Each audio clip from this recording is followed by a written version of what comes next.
So I want to first take this moment to thank More Light Presbyterians for graciously inviting me out to Rochester and to the National Conference to speak about my experience with MLP.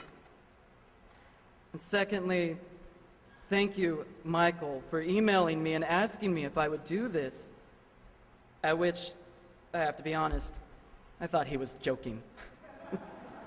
I asked myself, why little old me? What could I possibly have to say? I mean, really, I'm just one in the crowd, aren't I? And then to be brought up here with our esteemed moderator and one of the foremost contemporary Christian scholars, and then there's Ray.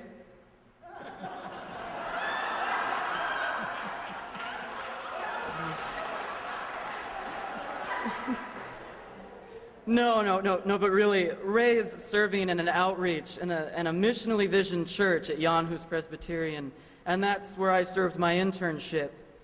But really, these are amazing people, and you are amazing people, and I am so blessed and so honored to have been invited out to speak to you tonight.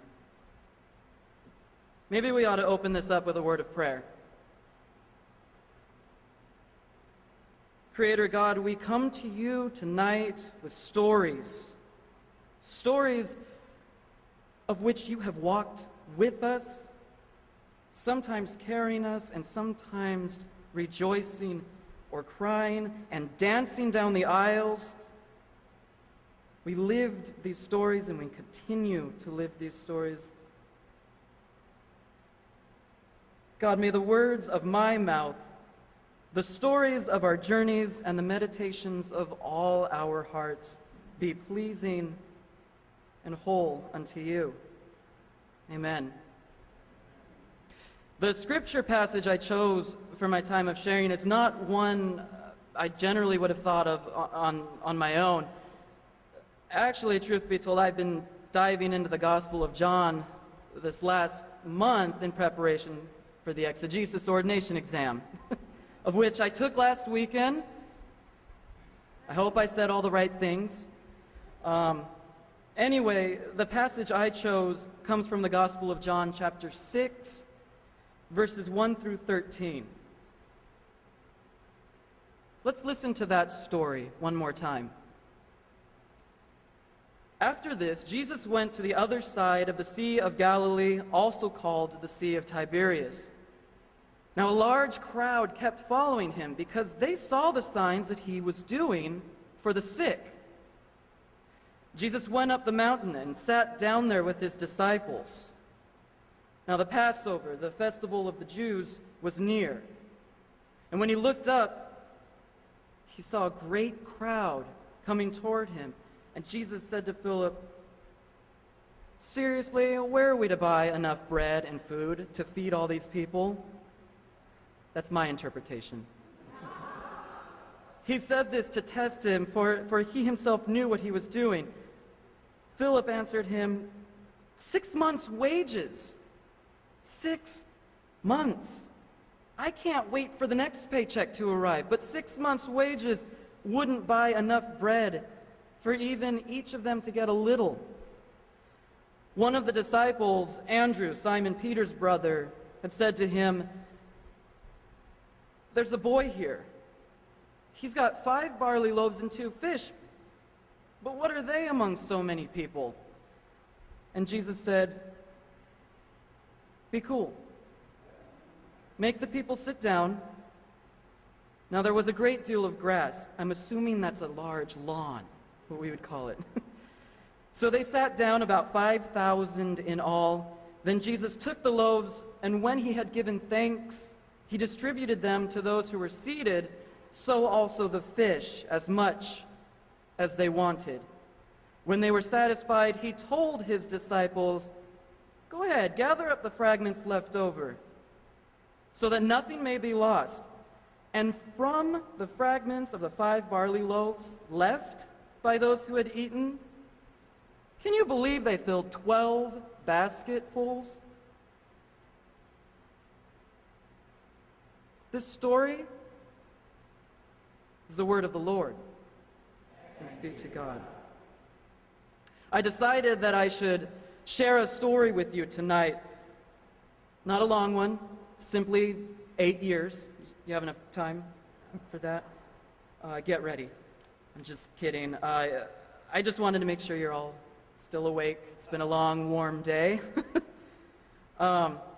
But at first glance, you read this message, and you would have guessed who the main character of this story seems to be. Obviously Jesus, right? I mean, he's the gospel message. Well, as I read through this passage a second and then a third time, I began to realize that there was a character that I have often been guilty of forgetting. I mean, we're familiar with Jesus questioning the disciples with how they were going to feed everyone. We read that Andrew was there, the brother of Simon Peter was there, and then Jesus feeding this multitude of 5,000 people. But did you notice that one additional character? The boy, exactly. This boy who offered his meager meal of 5 barley loaves of bread and 2 fish. Now, actually, to me, that doesn't sound like such a meager meal. I mean, even if he were there with his mother and his father and his siblings, as I'm sure he was, that meager meal does offer some great sustenance, proteins and carbs at the least. On a busy day, I usually get much less than that in my own meal. What a wonderful gift of food to offer. But anyway, so there's this boy, and what's the big deal? I mean, it was Jesus we all care about and what Jesus did, right? Let's not be so quick here. I challenge you to consider this little boy and what happened not just with, but through his gift. As I share my story and journey with you, I truly hope you'll begin to see who this boy was for me, and also challenge you to identify who that boy is, was, can be for you in your own stories. We each have one. But on with my story. It's my time, right? Just kidding. In 2003, I attended my first General Assembly. It was held in Denver, Colorado that year, and I served as a YAD, a Youth Advisory Delegate, as they were known back then. I could imagine that many of you have been to a General Assembly meeting at some point in your lives, or you've been a commissioner, or you've known somebody who's been a commissioner, or maybe is going to be a commissioner this next year. Think about it. For those of you that may not know, commissioners tend to keep very, very busy. Are you aware of this? Even delegates keep just as busy at times. However, on one of the very, very few occasions that I had the opportunity to escape the 4-inch binders and the mountains of paperwork, this was before PC Biz, when commissioners were sent hundreds of pages of overtures and a myriad of pamphlets and propaganda. I guess the airlines knew not to charge for extra baggage then on account of them feeling bad for us Presbyterians. I'd like to think so. Well, anyway, on this rare occasion for rest, it happened to be a Wednesday afternoon, and I had noticed that advertised in the main plenary hall that there was this service being held at a church in Denver. It was off-site, and it was known as More Light. I had to question, what does that mean? I soon found out that More Light meant that this congregation was inclusive and supportive, and that they embraced their gay and lesbian, bisexual, and transgender sister and brothers. And knowing that I myself was newly struggling with my sexuality and spirituality, I decided that this could be a very good place for me to explore. So while outside of that convention center waiting for this great big bus to come pick me up and take me to the church, my executive presbyter came up to me. I was there from Los Ranchos at the time, and he asked me what I was waiting for. So I told him I was waiting for a bus to take me to a worship service. Simple, honest, to the point. Actually, I may have told him it was a church someone had encouraged me to see in the city, and that there might be free food. Little known fact, commissioners will flock to free food. Well, they'll flock to just about anything free. But he smiled at me, and he told me to enjoy myself, and then to tell him about it later, and how my experience went. And as he walked away, he winked at me. And I'm thinking, what is the deal? That says nothing about this gentleman, but everything for me. It was confirmed, though. I had to go check this out. I mean, when the EP tells you to report back to him, you follow instruction. I arrived at this beautiful church where the pastor, a young man, preached not from behind the pulpit like I am, but right from down in the aisle, with the people, from within the crowd. And he preached about the work of the PCUSA and of the gift that the LGBT people are to the church and to our communities and to our society. He thanked More Light Presbyterians for their work and then encouraged us to continue fighting for the truth in the gospel because our day was coming and it was coming soon. And he encouraged us to continue to show Christ's love to our friends and family and neighbors, and even to those who may not have been so hospitable towards our efforts. The hospitality of MLP filled my heart and gave me a renewed sense of life. Much like the boy that offered his meager meal, which was turned into a life-sustaining feast, that MLP service became the first time that I saw the transforming power of Christ, that the transforming power of Christ not only can use GLBT people in ministry, but that Christ loves and truly embraces his LGBT and straight and questioning brothers and sisters. MLP became a very, very real presence and partner with me in my own call to ordain ministry. For you see, just that January before, my official process towards ministry began. One could say I experienced the boy in the crowd, and that often overlooked boy offered me his meal, and in turn I received the transforming power of Christ. After a couple years of being under care as an inquirer of a church in Orange County, California, I shared with my father that I needed to have a talk with my pastor.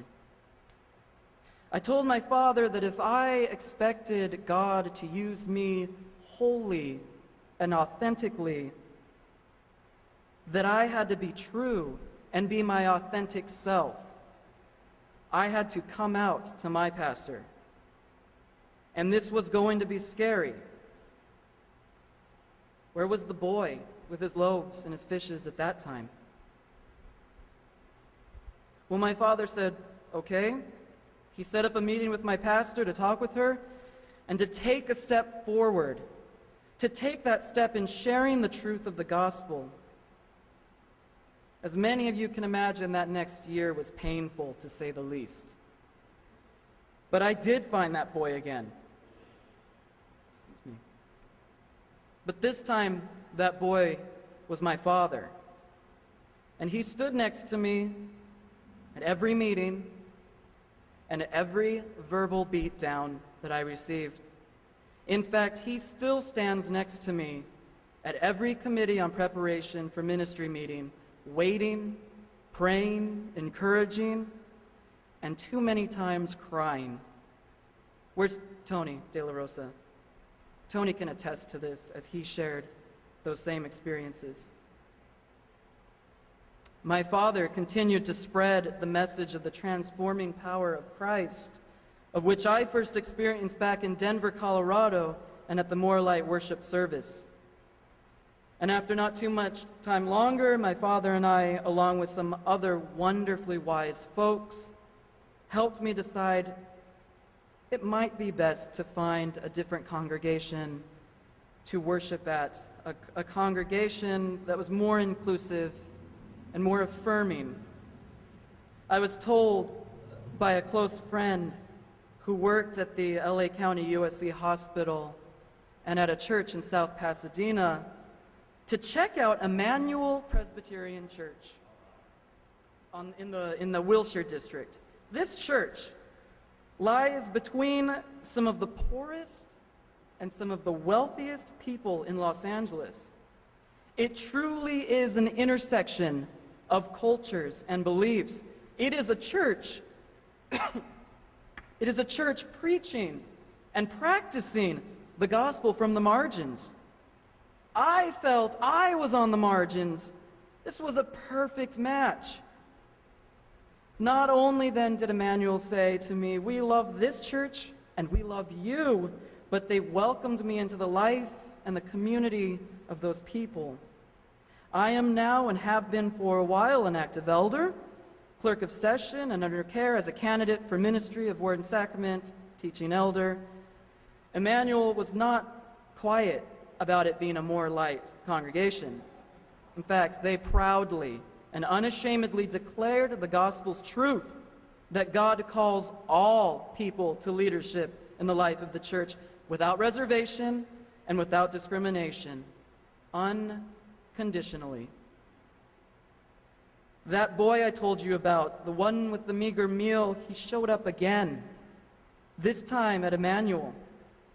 He was there when I began my journey in ministry, and he was there to make sure I had enough sustenance while continuing on my journey. He offered me bread of life and strength to listen to Christ's message of life and love and life abundantly.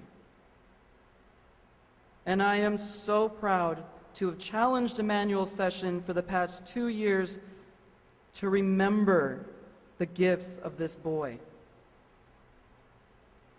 The latter part of my journey continued in July of '07 when I traveled across the country. Well, for me, it's practically down the road from here, but when I began my ministry internship at Jan Hus Presbyterian Church in Manhattan, I had never seen this church prior to interviewing and even prior to being invited as their social justice intern. I arrived late evening out front of this grandiose and historic, remember I'm from the West Coast, it's historic, the 6-story red brick building on the Upper East Side, 74th and 1st, I remember it clearly. I was filled with energy and ready to begin doing actual ministry. I'd gone through a few years of seminary and I was ready. I had no idea what I was in for. I thought I was on the margins before. Let me tell you. Let me just describe the other 2 gentlemen I worked with at the time. One was a zealous Italian man who was extremely outspoken and even more passionate about social justice. He had an espresso after every lunch meal and believed that wine should be served at every staff meeting. And then there was this laid-back Indian man who would say and ask anything that came to mind. Anything. And at any time. He missed his 2-year-old son terribly, who was back in India, and he cared deeply about making sacrifices to bring the gospel to the people. He and I took a trip up to Ithaca, or I guess that's down from here, in the middle of winter, and I remember he just laughed at me as I carefully and cautiously made my way downtown and through the Lincoln Tunnel. I was the only one with a license. And did I mention I'm from Los Angeles? People simply just expect I know how to drive in every condition. Well, that tested the theory. Anyway, so we have these 2 characters, and then there were the hundreds of homeless and poverty-stricken folks who came to reap the benefits of the resources offered at the Homeless Outreach Center. Needless to say, I really did no longer feel different. However, this time, I was asked to offer sustenance to the people. Jan Hus Presbyterian Church is a More Light church and has been for a while. And even in the midst of the massive crowds that are the inhabitants of Manhattan, the boy found me again, but this time he asked me to help share. That boy, More Light, was there to provide a place for me to serve my ministry internship, a capacity that was not only with the homeless and poverty-stricken folks, but with the GLBT friends of the church in the neighborhood. Jan Hus and More Light, along with some other friends, even provided a worship space to hold a National Coming Out Day worship service. We had gay, lesbian, bisexual, transgender, queer, and questioning Presbyterians share their stories and share how Christ provided sustenance in their lives. And I'll tell you, that boy showed up with his loaves and his fishes in every single one of those stories. And then finally that boy showed up again on May 11th, 2011, when I needed guidance as I prepared to be interviewed on the news and when my story was shared in the news. But this time was different. This time, that boy pointed out my backpack. And he said, "Look inside." So I took my backpack off, I unzipped it, and I opened it, and there inside were loaves and fishes. It was my turn to offer. I took the long route to sharing my story with you all as a way to point out how MLP has been that boy for me in different places and in different ways, progressing towards my having my own fishes and loaves. Much like most of the Gospel of John, Jesus does not hide who he is, and he makes a point of showing his transforming power through the people around him.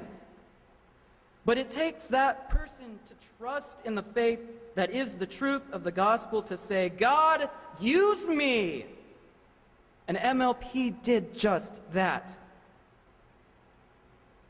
I was just one in the crowd, and MLP offered me its fishes and loaves. Those fishes and loaves were used to show the work of Christ, so that others could see this transforming power and what it could do for the church and for the body. It took a boy beginning his journey confused with his sexuality and his spirituality, and it brought him all the way to ordination, or hopefully ordination. I could only imagine what it has done and could do for the thousands of others. I know personally many of the MLP, many of the people that MLP, that you all have offered your gifts to. I may be one in the crowd, but remember that there is a crowd of us. And we all have been able to see the transforming power of Christ through MLP's loaves and fishes. It has definitely been in different ways and places and in different times. Some of us have been blessed personally, and others are blessed simply by seeing what others have been able to achieve. I challenged you at the beginning to think about who this boy has been for you. Take just a moment silently to picture this boy in your mind and in your heart, to imagine how proud they are of you and how much they have loved you into this family.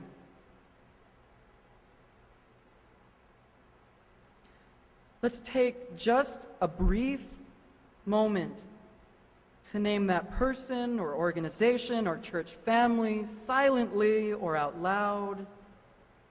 Please take this brief moment. Name that boy.